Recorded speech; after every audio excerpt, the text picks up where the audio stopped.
எல்லாருக்கும் எல்லாருக்கும் ஜீவனையும் சுவாசத்தையும் சகலத்தையும் கொடுக்கிற அவர். பாருங்க, நம்மளுக்கு என்னெல்லாம் கொடுக்கிறாரு?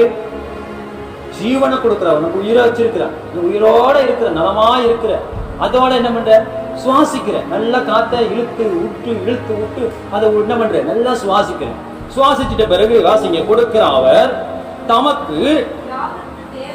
இப்ப கடவுளுக்கு என்ன தேவைப்படுது? இப்ப உனக்கு என்ன தேவைன்னு உனக்கு நல்லா தெரியும். கேட்டா சொல்லுவீங்க. என்ன சொல்லுவீங்க? கேட்க உங்களுக்கு என்னங்க வேணும்? நான் வந்து உங்களுக்கு நிறைய செய்ய விரும்புறேன், என்கிட்ட நிறைய பெட்டி காசு நிறைய இருக்கு, நான் உங்கள்கிட்ட செய்ய விரும்புறேன், உங்களுக்கு என்னெல்லாம் வேணும் அப்படின்னு கேட்டா நீ என்னெல்லாம் சொல்லுவிய? தம்பி, எனக்கு வீடு கட்டணும், எனக்கு மாடி வேணும், எனக்கு புளி வேணும், அது ஆங்காயம் வேணும், ஐயோ அப்பா இதுன்னு இப்படி சொல்லி எல்லாம் கேட்பீங்களா? கேட்க மாட்டீங்களா? கேட்போம், நல்லா கேட்போம்னு சொல்லுங்க. கேப்பா மலையிலையா நல்லா கேட்பீங்க. இப்ப ஆண்டவர் சொல்றாரு,